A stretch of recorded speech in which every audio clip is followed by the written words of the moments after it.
Climate Wisdom from COP30 Belém. Welcome to our Climate Wisdom Studio, live from COP30 in Belém, Brazil. We bring together experts from science, politics, and spirituality to explore new solutions for the unfolding climate disaster. Myself, I'm Golo Pilz, and I will be today's moderator on a very interesting topic: empowering communities and protecting the planet. As usual, some short updates from the climate conference. Today was very interesting, as always. This morning, a group from indigenous Mundukuru community blockaded the entrance for several hours. They only dispersed when Andre Correa de Logo, the COP30 president, talked to them. They are upset on plans to privatize the rivers in their region and stated, "We were always barred, we were never listened to." Quite interesting statement. As a result, the entrance to the conference is heavily secured by military, but armed security, and it's quite a story to get in now. Inside the conference, delegates are deadlocked on the big four issues of the climate conference: finance, trade, transparency, and national climate plans. Hence, the COP president, De Lago, proposed a presidential consultancy, and a new approach is being tried. It's called a therapy session. Delegates were invited into safe spaces to share feelings and listen to them with empathy. A shift from the formal negotiation to an honest dialogue. Further, De Lago asked parties to write confidential love letters. Yes, you hear right, love letters, detailing their true feelings, fears, and hopes. This innovative, psychologically minded approach aims to move beyond old positions and process past frustrations, hopefully enabling progress at the summit. This is an absolutely novelty at the COP, but perhaps if negotiators overcome their anger, grief, and traumata of the previous 29 COPs, some kind of progress can be achieved at this one. I'm glad to have two special guests with us who will shed some light on the climate conference in the context of our today's topic: empowering communities, protecting the planet. We have with us KarennaGore. Welcome, Karenna. Thank you. And Karenna, you are working at the intersection of faith, ethics, and ecology. You are the founder and executive director of the Center for Earth Ethics and teaching professor at the Union Theological Seminary in New York. You're holding a law degree from Columbia University and a master in social ethics from the Union Theological Seminary. Welcome. Thank you so much. I'm delighted to be here. Wonderful. We have also with us MaureenGoodman. You're the Brahma Kumaris Program Director for the UK and representing them also at the UN in Vienna. You have been to many UN conferences and have a deep interest in spirituality and ethical dimensions of climate change. Since long, you have been also involved at the Interfaith Dialogue. Welcome, Maureen. Thank you. Very lovely to have you both here for this session. Let us come straight to the first question. Karenna, please share with us what is currently your main focus at the Center for Earth Ethics and what actually brings you to this COP here in Belém. Well, thank you so much for having me here. I have a lot of respect for your work, and I am just delighted to join the platform and the conversation that you've created. Climate wisdom. It's very much aligned with what we want to be doing at Center for Earth Ethics and why we are here at COP30. So the center we had our 10-year anniversary last year, and we're based at Union Theological Seminary. We draw from the world's faith and wisdom traditions to face the ecological crisis. We explore the moral and spiritual dimensions of climate change. And we work in three ways: through education, through convening, and through movement building. So in one aspect, we're teaching in classrooms, actually, at Union. But this also is opened up to lifelong learners, and it involves workshops. And we know that just like with ministry, teaching takes many forms in our day and age. Even what you're doing here in this Climate Wisdom Studio is very similar to what goes on in some classrooms, whereby we're how to think about this problem that we have with the ecological crisis is very much the work of this time. How we as a species can understand what's happening and what to do about it. So teaching is one thing that we do. Convening is another. So that is often in person, sometimes online with conferences and panels and so on. We actually do a training every year that is on climate, and it is for faith leaders. So we talk about the science and the policy of climate change, but we also talk about sacred texts and teachings, ritual and ceremony, elements of pastoral care or spiritual support. And so that's an example of a convening. And then third is movement building, which we also might say advocacy, where we really go and join people. And this is where your topic of communities leading is so interesting also, because some of the work that we've done is really being in community with people who are on the ground, trying to transform and go a different way in this ecological time. So that might be, I know you've done work with renewable energy. It might be making the transition to renewable energy, or it might be also with regenerative agriculture and connecting to place. And so this is an example of the work that we do. And it's really a joy. It has local and national and global dimensions to it. So when we're here at COP30, it's so wonderful to be in that international, but we're also thinking about the ways that this discussion applies very locally. So thank you for your interest. That's wonderful, sharing the great work that you are doing. And I was very much impressed when I actually visited you in New York.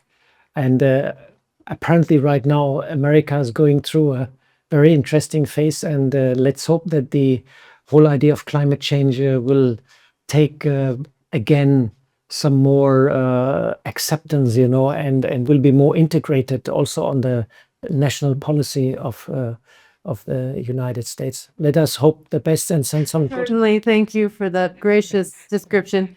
It's that we are going through something. We're going through a difficult phase, and I do think there's some chance I'm speaking as an American, come out stronger for it, but it will be a process. This is there is a something that is embarrassing when you belong to anything, an organization, a nation, whatever it is, that you feel that the face that it's showing to the public is not what reflects who you are. As a German, I understand that. Well, thank you for saying that.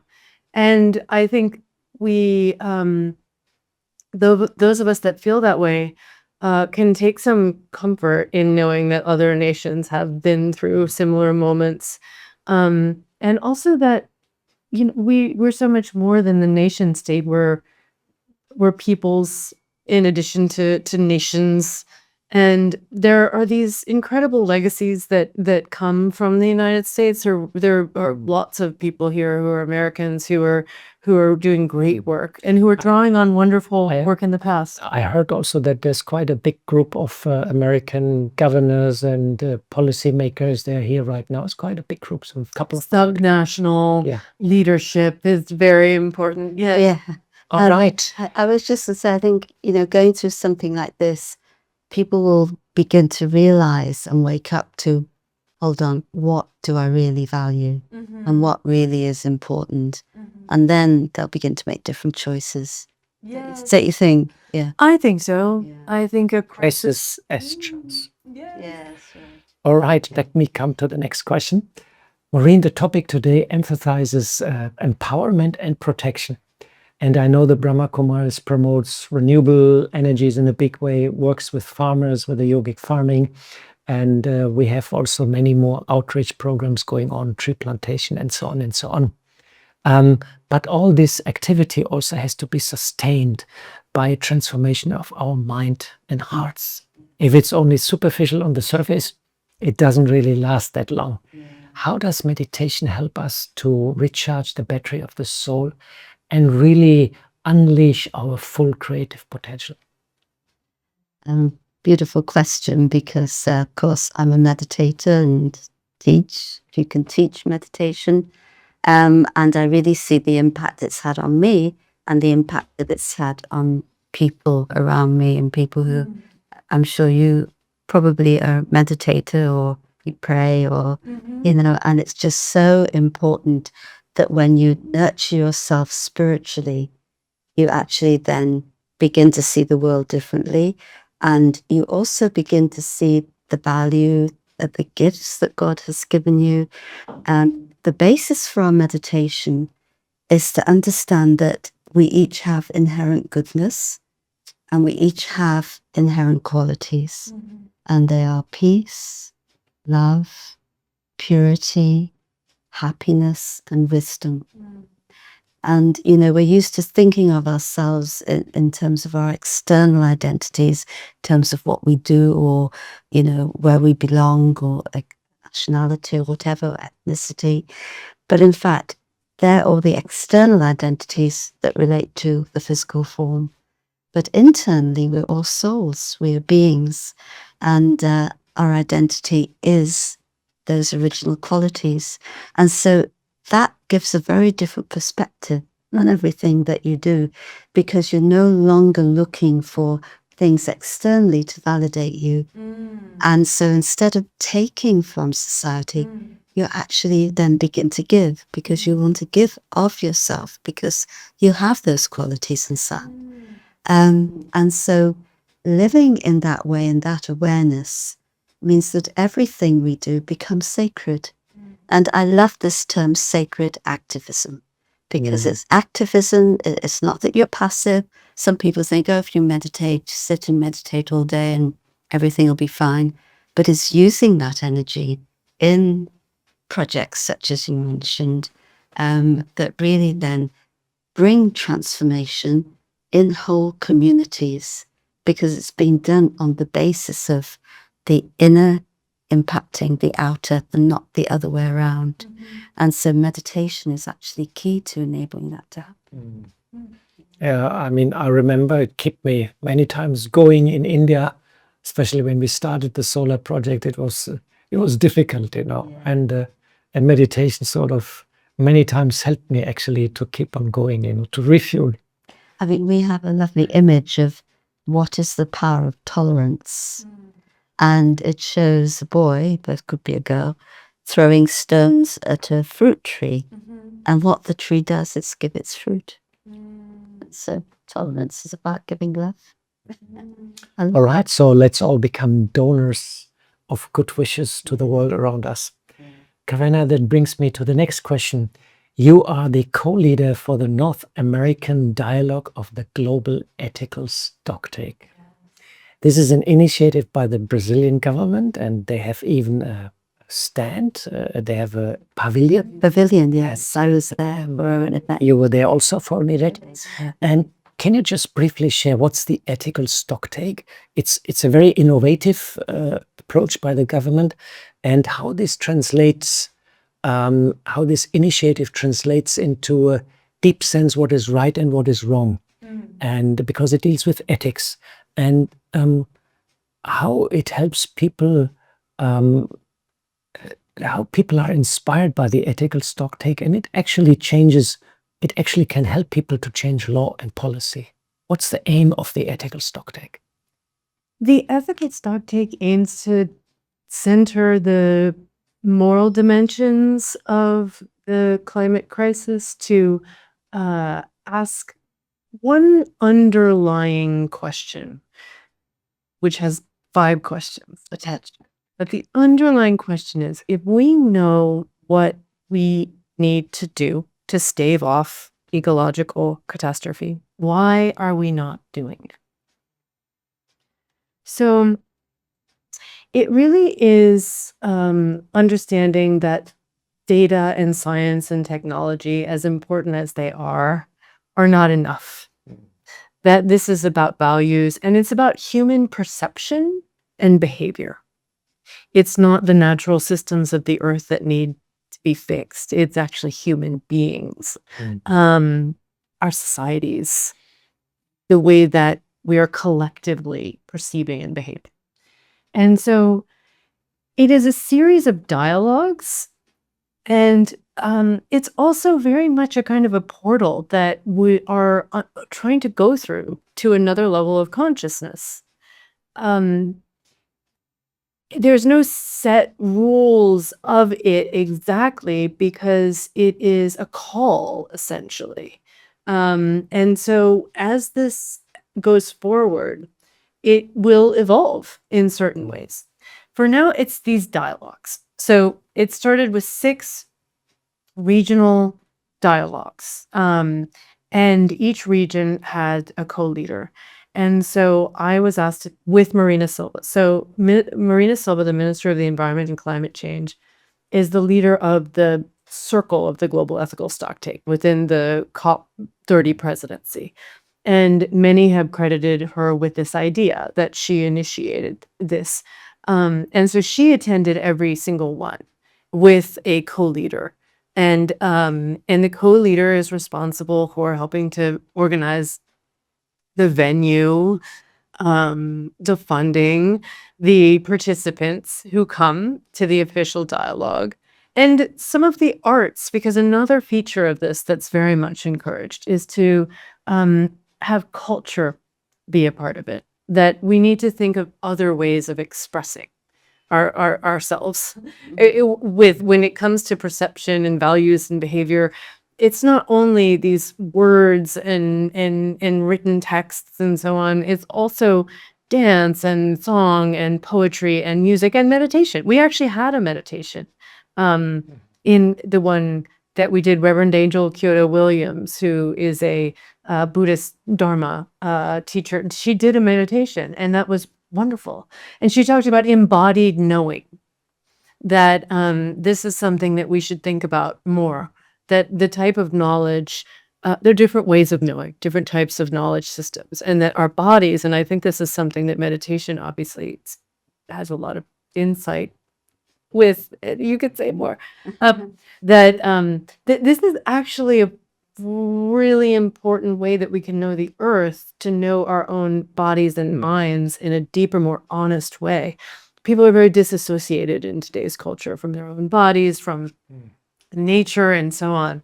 So we were able in the North America dialogue to have a conversation that had faith and science and poetry and arts and different ways of answering that underlying question, and then the 5 questions, which I won't tell you all about right now, but I'm happy to tell you if you want.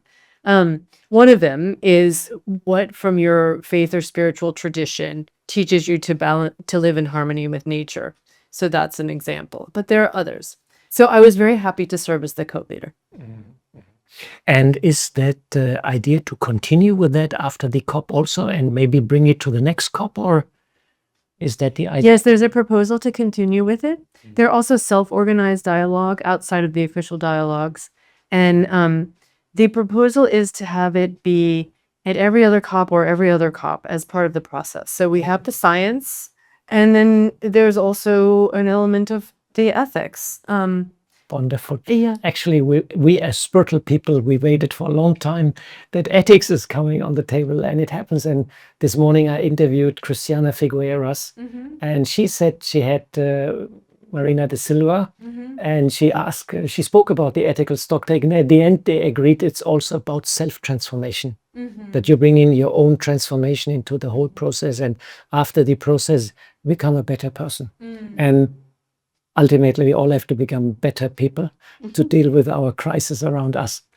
All right, this brings me to another question to Maureen. You represented the Brahma Kumaris at many, many, many UN conferences. And over the time one has to become very patient because it's very labyrinthic and the UN takes its time. And the COP process is, you can call it super slow sometimes, and everybody has to agree. And also a cryptic language is often used, which is not easy to decipher and understand.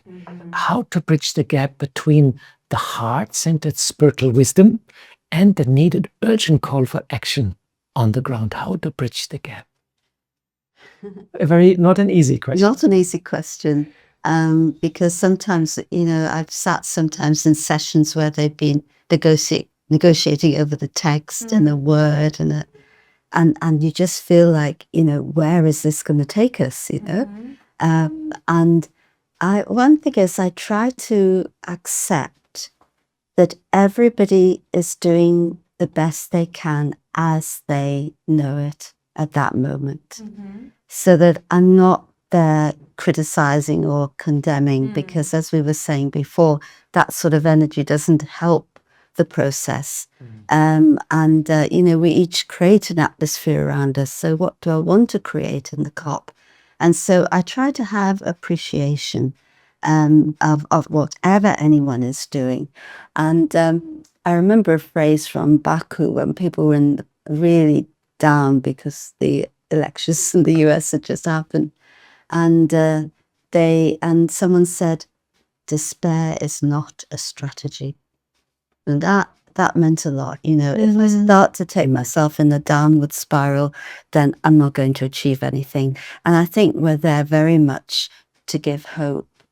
And so sometimes it can be just small things that you say to someone can just change their outlook and make them think differently.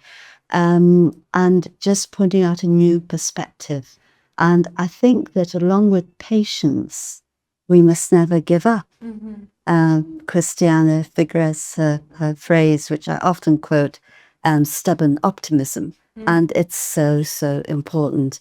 And then meeting individuals, really seeing their heart and knowing that each has a heart and a conscience. And so if I'm seeing the goodness in others, it's going to awaken that, and maybe things will begin to turn around. And change like this often happens one person at a time. But you keep on going, and a wave emerges. So I really believe in that. Seeing the goodness in everybody. Absolutely. All right, thanks, Maureen, for sharing. And this brings me to my last question to Karenna. Given the feeling of the urgency and the potential despair around the climate crisis, what sustains your hope? It's a bit of a personal question. What sustains your hope? And what message do you have for community activists or leaders to maintain their resilience in the face of all the challenges in climate change? So what's your hope, and what is your advice to activists, how to keep resilience and hope? How do you recharge? Tell us your secret. Oh, well, I have to say, I mean, I do feel a lot of joy in being with other people that are also experiencing the same emotions and willing to take the risks to still care and to still show up, and also there's humor, there's a kind of a communion that you feel with people that I think is one of the good things you can find in a gathering like this. I also do, I mean, it's a bit personal, but I do really believe in an intelligence greater than myself, than all humans, actually. And many of us do, not all of it. There are many forms of spiritualities, but if I were to be honest, I would say I do take some hope from sensing that there is an unseen world of energies that can be tapped into for good. And there's too many times I've felt evidence of this to discount it. And so when everything else feels sometimes like as if it's not going well, or it's disappointing, or tempted to despair. I think that I have that hope from knowing that there's something more, and that whatever you can do to see things differently in that moment will bring a great blessing, because there is that available in this life and world and universe.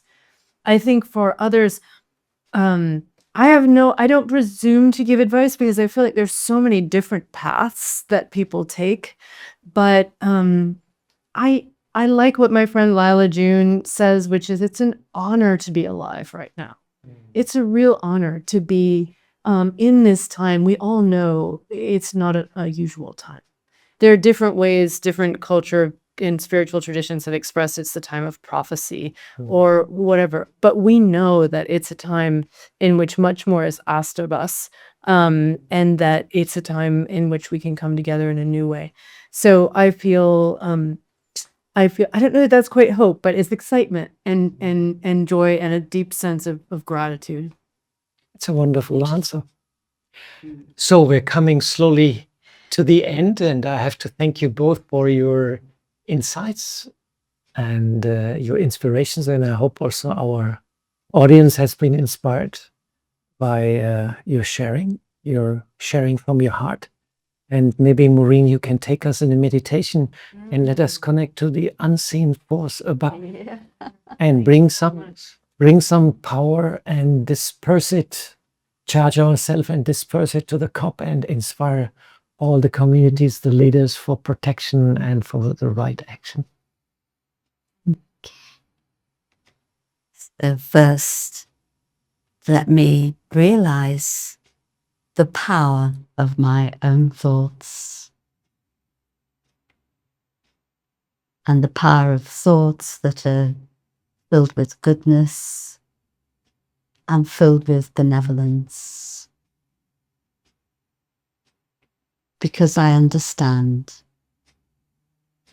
firstly, my own original nature of goodness, of peace, of love, of wisdom.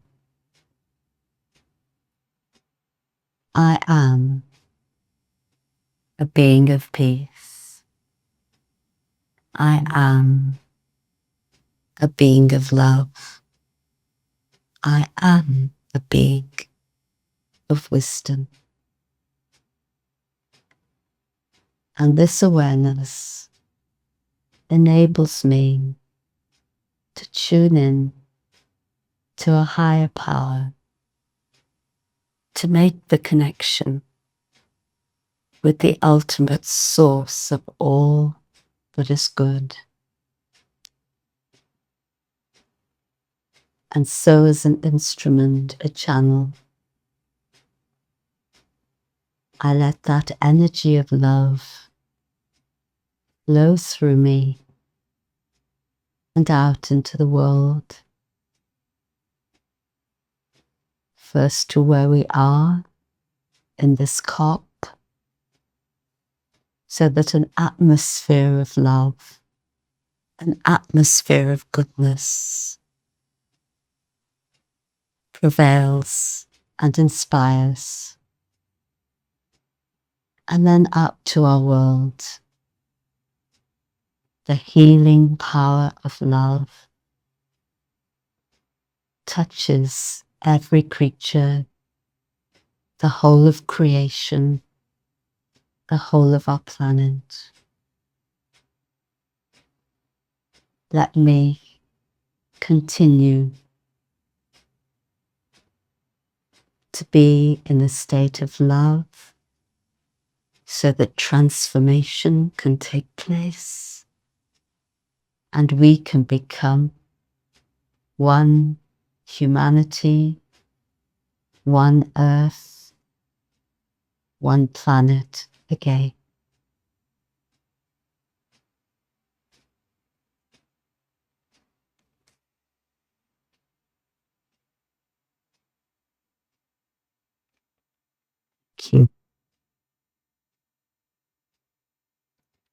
Thanks very much, Maureen.